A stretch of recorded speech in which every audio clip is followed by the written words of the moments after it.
So what's happening? What's up? What's happening? It's Big K.A. We back in this thing. K too good. They sleep with a cutter. El Patron. You know the nigga. He want a ton. We here to talk. We here to talk about Adam22 now. Big Adam. Adam22. There's points, bro. It's like if it walk like a duck, it talk like a duck is a duck. You hear me?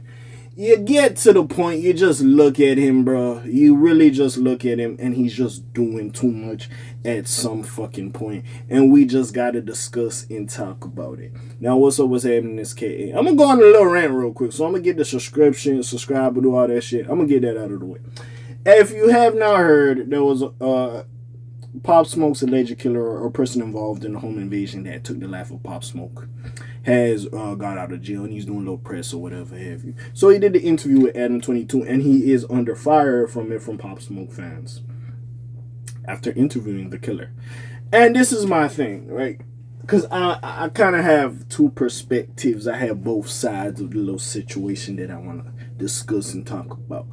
I'm not 100% mad at him, but I get the outrage. Now, let me explain a little bit.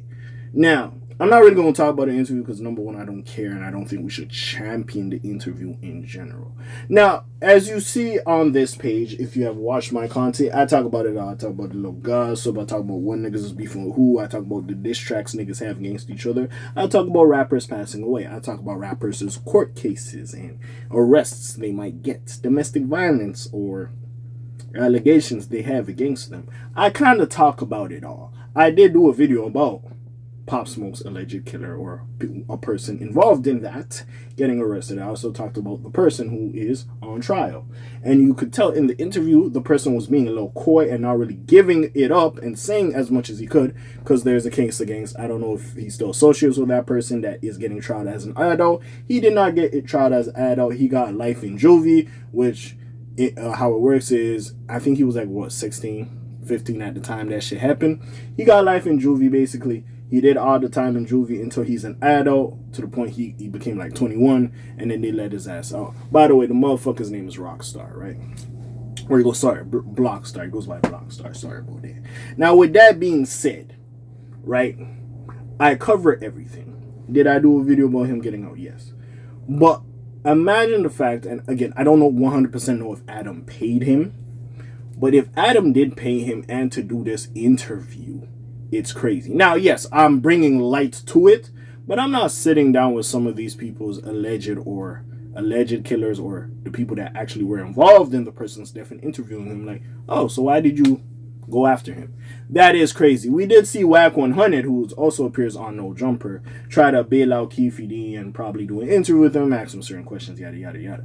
But at this point with the Tupac and Biggie shit, bro, niggas like, it Suge knows mostly what happened. Maybe Puff know what happened to a certain extent. Not with the Tupac shit, but with the big shit.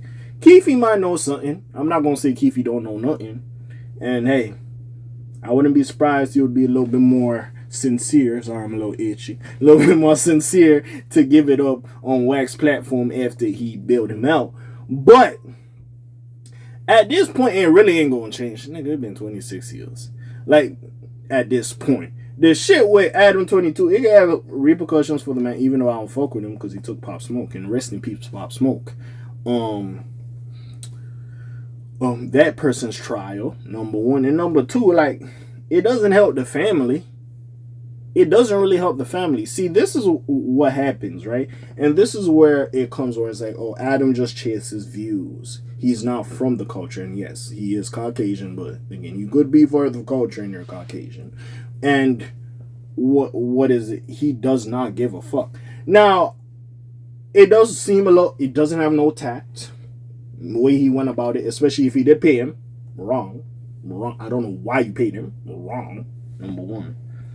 Especially having that discussion when you were stopped doing certain shows on their platform, insinuating like, yo, I don't need to do certain shit for views anymore, so I'm gonna just rock out. This looks like you doing this shit for views. I ain't gonna lie, Adam, it does look like that.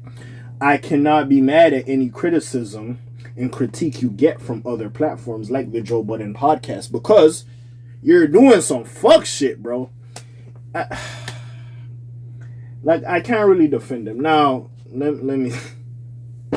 As I say, I can't really defend it. Now, let me... I get it. Big story. If not Adam, probably somebody would have interviewed him. Again, with no tact, no class. What's that shit? I learned that word in fucking Game of Thrones when I was watching that recently. He lacks thoughtfulness. He's feckless, self-indulgent. You heard me? Yo, that motherfucker Otto was killing. Sorry. But anyways, with that being said, what's I talking about? With that being said, yeah, like, just again, as a journalistic perspective, yeah, somebody would have got to it before you, number one. Number two, you want the eyes on your platform, you want the clicks, yeah, subscribers, likes on the video, yada yada yada, you want it. And number three, I get it is a story. But like, see, and this is where I feel like there is a divide, right? Adam22, no jumper, big platform, started out, I guess he was doing some BMX shit. Anyways, he transitioned to hip-hop, covering like the SoundCloud underground wave, and you know, he is what he is today, and you gotta commend him and clap it up for him, right? But there's just certain shit, bro, he does. And again, I get the aspect of her trying to make money and shit, but like, it looks like when he does certain things that, bro, you have no fucking morals. And this is one of them things, right? Because, like, again, and maybe it's the aspect of you being in LA, you don't really give a fuck. Because I'd be damned if, let's say, the dude who took the life of Nipsey Hussle, if you got his ass. Now, yes, we have seen, like, him have the rappers that beef with each other and interviews them, but he doesn't put them in the same, like, space to beef on camera or whatever, besides, like, the whole, like, drama shit he was doing with his co-workers. But what was I saying? What was that shit I was talking about? Yeah, I'm pretty sure you wouldn't get the person who took the life of Nipsey Hussle and sit him there and do an interview. No, because you fucking stay in LA and motherfuckers would probably check you and be like, what the fuck? So it does give off the narrative that, oh, it's because, again, I believe Blockstar is probably from LA because the situation did happen in LA. But besides all that, you don't give a fuck. Like, it's crazy. Imagine, like, bro, a nigga in New York, you're interviewing that nigga. It's crazy. So maybe that's the aspect he's thinking of like, oh, yeah, whatever. I'm not from New York. And you don't cherish Pop Smoke as much. But it does seem crazy. I know there's anomalies like Pete, what was it, Pete Ice? Or whatever his name was, or No Plug, sorry, not Pete Ice, No Plug, who at the time was running around with 21 Savage, and he allegedly like took the life of like Bankroll Fresh, and Vlad interviewed him. There was some other interviews with some other niggas, but at least he was an artist. This nigga ain't an artist. Like, he just a hood nigga, like, literally. Even though he looked like, or he sounded like he had some remorse. He had some remorse. Said like he tried to reach out to his mom or the family with her, which is crazy. You had something to do with the passing of my son. You reaching out to me? Nigga, the fuck I want your sympathy and your regret for? The fuck? Nigga, what? I don't give a fuck that made you feel better, made you able to sleep at night. I can't sleep at night again. It just looks away as a hip-hop platform. See, if you was... See, Vlad be doing shit like this, so Vlad, it wouldn't surprise me. I'm sorry. I do like... I don't hate Vlad, but it wouldn't surprise me if Vlad did this shit. But, like, yeah, Adam, bro, it's just... Like, you ain't helping yourself. So then when people critique you and you try to do your big 22 bullshit, it's like, well, gang, yeah, you got the money. Yeah, you doing all that, and congratulations, you doing the adult film stuff. Yeah, cool.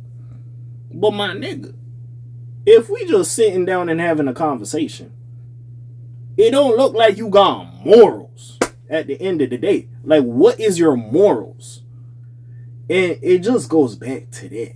See, it's shit like this when, and I was one of the niggas who I was kind of like, I see where when he was on the Joe Budden podcast, I'm like, listen, I'm not mad you defended yourself. You should defend yourself. You have the right because another person would do it. But I also see Ish's point, or even Joe and Ice's point when they had their discussion with you, right? I remember that. I understood their points, right? I didn't say it was 100% valid because other motherfuckers are going to do the exact same shit he would. And like I said in the beginning of this video, another person would have probably interviewed him, right? But as it keeps going on, their critiques become more and more valid. Now, you could sit here and be like, why should he give a fuck about the critiques? Well, that's his peers. And that is people who, sadly, as much as No Jumper is a big entity, Joe Budden, just as a voice in hip-hop, has a bigger voice than Adam22. No disrespect to him. Bigger voice. Academics, bigger voice in hip-hop than Adam22. No disrespect to him. But they put people like him and even Vlad, because they be calling him Vlad FBI and police like every 24 seconds. They put y'all niggas in a box and they say you don't respect the culture. So if you do want to change that narrative and say you have some respect for a culture that has kept you employed, put money in your pocket, live a comfortable life, and you do shit like this, well, nigga, I can't help you, nigga. Hey, the narratives that's coming out, like the shit Ish was saying about you like a year or two ago, yeah, I'm looking at you now like you proving the nigga right. It is what it is at this point, bro. Like, fans have the right to be outraged. Shit, if I was his family member, I wouldn't be too happy about it either. It is what it is. Are we gonna sit here and act like fucking Adam22 has is a journalist? And I'm not trying to disrespect him when I'm saying this, but like, this nigga wanted to get the scoop in the story that bad? No, he was probably doing it for clicks and likes. Let's keep it a buck and views. Let's keep it a buck. No disrespect. No disrespect. Let's keep it a buck now. Let's keep it a buck. But yeah, man, like, I just be looking at certain shit like that, man. Again, I'm not here to take away from his success or anything, but at some point when every motherfucker comes out and says you have no morals and you do shit like this, it's like, well, what the fuck do you want me to say? You want me to sit here and defend you? If you walk like a duck, you talk like a duck, at some point I have to say it's a duck. You have no fucking morals. And that's it, nigga. It is what it is, yeah. Motherfuckers gonna critique you. You just proving niggas right. But yeah, man, that's really what I gotta say. Did y'all even watch the interview? Do you want to hear that shit? Like, again, if you're curious about it, that's your business. But I heard some excerpts or I heard some snippets and shit about it again. But yeah, man, that's messy work. Especially if you paid him. Dirty work. Messy work. Thoughtless. Feckless. Self-indulgent. If I ever seen anything. But yeah, man, that's all I really gotta say. Comment down below, how do you feel about this? Y'all lost respect for Adam. What y'all want to know? Anyways, hey, it's your friendly neighborhood K.A. signing off for today. The Black TJ there while doing this thing. My name ring bells like Quasimodo. Hit like, subscribe, try to hit a little bit more to hear me. I'm gone. Slime Zoom. Peace out, gang. Aye.